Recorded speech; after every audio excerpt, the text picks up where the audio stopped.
corrupting the nation's youth. The question's been asked by bewildered adults for the best part of 40 years. But there's an altogether more serious tone to it in America nowadays. The members of Judas Priest are appearing in a Nevada court. They're accused of including subliminal images in their songs, which, it's alleged, provoked the suicide of two teenagers in 1985. He and Ray were more than just amped, more than just juiced up, excited. They were mesmerized into believing the answer to life was death. There is absolutely not any scientific evidence, scientific research support for the notion that subliminal suggestion or command cause you to do anything. In this country, the Home Office is sufficiently worried about the issue to be considering including legislation on subliminal messages in the broadcasting bill during the bill's report stage in the Commons. So, are these rock bands doing the devil's work? Judas Priest, the godfathers, if not the grandfathers of heavy metal, have never tried to portray themselves as a middle-of-the-road band. The album, which has caused all the controversy, Stained Class, includes the songs Saints in Hell and Beyond the Realms of Death, as well as the song at the center of the case, Better by You, Better Than Me. The song is alleged to contain the lyrics, Do it, do it, do it. This is being blamed for suicide. So can subliminal messages really lead to teenage death? I think it's very unlikely that rock music alone is going to produce a suicide in a teenager. There has to be some underlying very major problem or conflict which is being pushed down. It's possible that something like a subliminal message might trigger off a suicidal episode.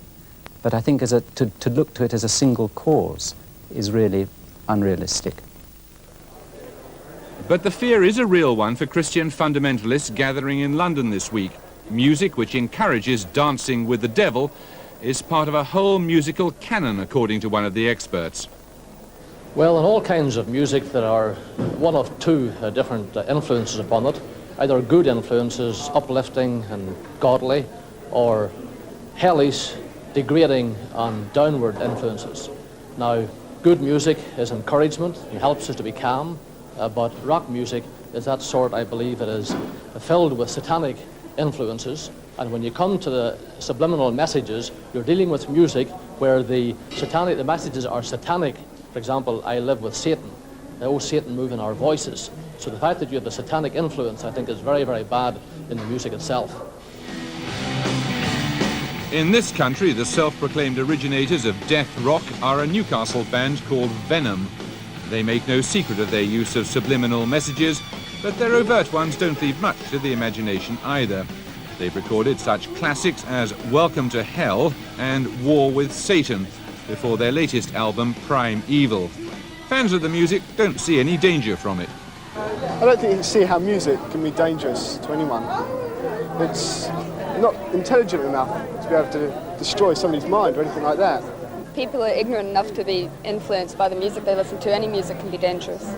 If you're really into Satanism and you hear a song with a load of really Satanistic lyrics, you're going to be into it. If you're motorbikes and you hear a song like Get Your Motor Running, you like it because you think it's about motorbikes and roads and stuff. It's just what you're into, isn't it? I think it's only what people interpret in the music, and basically there's nothing to interpret. It's only good time, fun music. This sanguine view isn't shared by a man who devotes himself to the exposure of subliminal messages. Now, Venom are in an area of music which has collected itself the name of black metal. They are heavily into the occult. They heavily follow the use of satanic signs, symbols.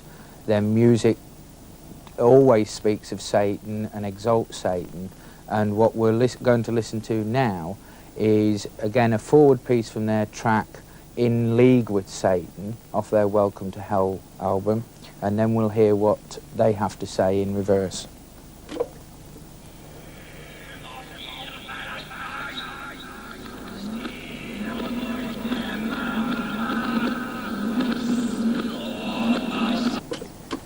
That very poor sound quality on heavy metal and black metal records is not unusual. To not be able to understand exactly what they're singing is fairly typical of that type of music. But when we reverse that, this is what we get.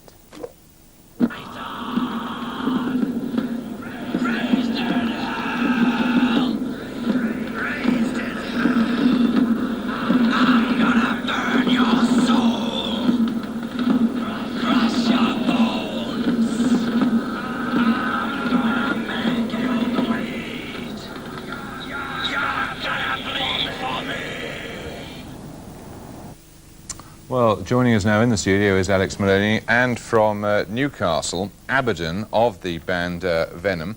Now, is it Mr. Abaddon or just Abaddon? Just Abaddon. Abaddon, are you seriously a Satanist? I am, yes. So you're fully aware that your songs may be having what other people characterize as an evil influence? I don't think they have an evil influence at all. No, I think that it's the right of the individual to choose, and that's what a lot of the doctrination of the Satanist is about. So when people accuse you of, as they put it, corrupting people, you plead guilty to that, do you? I don't know. I plead innocent to making anybody listen to anything. It's up to them to go out and buy it. If they enjoy it, they can listen to it again. If they don't, then they throw it away. I mean, Mr. Maloney's gone to a lot of problem there to take something which is, you know, pretty much buried. He says that it's of pretty bad quality. It's pretty well buried beneath the track. And if he were bothered, you know, if he'd bothered to actually look at the album he's taken off is called Welcome to Hell, which is pretty broad Anglo-Saxon. The songs on that, there are songs like Raise the Dead, Sacrifice. You know, I mean, we're not hiding anything here. You're expecting people to take songs about sacrifice seriously? No, not at all, no. That's what I'm saying. I don't expect them to take it serious. It's another media, it's an art form. If they... It's a joke? It's not a joke, no, not at all. He's got a point, hasn't he, Mr. Maloney? I don't know many people who do play records backwards in order to decipher the words. Well, no, you're not supposed to play them backwards to decipher the words. Well, why does it matter then? Well, what we're looking at is a subliminal use of a message which would be planted subconsciously into a person's mind. And I take the point that Abaddon has made, that people have a free choice. It is still a person's free choice in this country to either be a Christian, a Satanist, or a non-practicer of anything. But what we have to remember is that the use of subliminal messages takes away that free choice. You, of course, have listened to a lot of these tapes over the years. Have you actually found them have a corrupting influence on you? Have you been possessed by them? No, I've not been possessed. I mean, I do find that to listen to this type of music is very depressing. And, you know, I can only spend a certain amount of time going into it. But you've never been possessed by it? I've never been possessed by it. Why should anybody else? We're not looking at things that would be possessed in the way that the word possessed would be normally used in this area. What we're looking at is a way of influencing somebody's mind, somebody's attitude towards a certain area. Now, if you or your children would normally be abhorrent to the religion of Satanism and all that would entail, then by the use of subliminal messages and all the subliminal artifacts that go with it, that attitude could be changed, that you would eventually come to accept the gospel that Abaddon is preaching, and he is preaching a gospel of Satan. Okay. Can I say something? Please, go ahead. What Mr. Maloney's saying is that, granted, I mean, if I was going to have some of my children maybe bring a record in the house and there were subliminal messages going on, I would think that they were being sold something which they weren't aware of. Well, why do you do it yourself then? Why do you do it yourself? Pardon? Why do you do it yourself then? No, what I'm saying to you, sorry, I hadn't finished. What I'm saying is that on my album sleeve, which is 12 inches big, is a pentagram and the words "Welcome to Hell." And on the back are written several slanderous things to the Christian population. Now, when that comes into the house, the parent can see in large format what this thing is advocating, if you wish to use the word.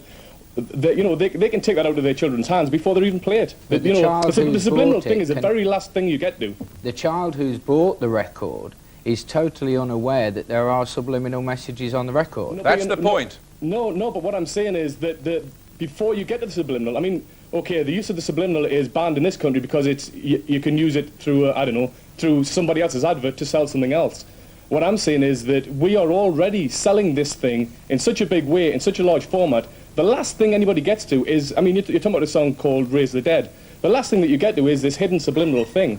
If the child wants to listen to this and wants to be affected by it, or is weak-willed enough to be affected by it, then the last thing that's in there is subliminal. It's only, as far as we're concerned, another medium thing.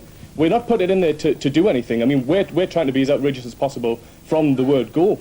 We're not hiding anything. You're not trying just to wind us all up with this, are you? Absolutely not. You don't think you're taking him a bit too Well, seriously? no. We've seen, obviously, with what's going on with the Judas Priest court case, I mean, that is costing many hundreds of thousands of dollars to take those guys to court. And I don't think the parents of those guys who committed suicide are in the mood for being wound up or making too much out of something that is a very, very serious matter. Absolutely, but that could only happen in America. These people are so thin-skinned anyway. I mean, I mean, what do you have? You have millions and millions of rock fans, and you talk about two people committing suicide. And of course it comes back to Judas Priest, who are basically a heavy metal act. I don't want anybody out there to get the wrong idea. What I'm saying does not stand for what Judas Priest stand for. They are an out-and-out hard rock act. They have different songs altogether. Okay, and we understand your death rock, that's something a different thing altogether. Okay, yeah. Mr. Abbott, thanks very much, Mr. Maloney. Okay. Right, that's all from Newsnight for tonight.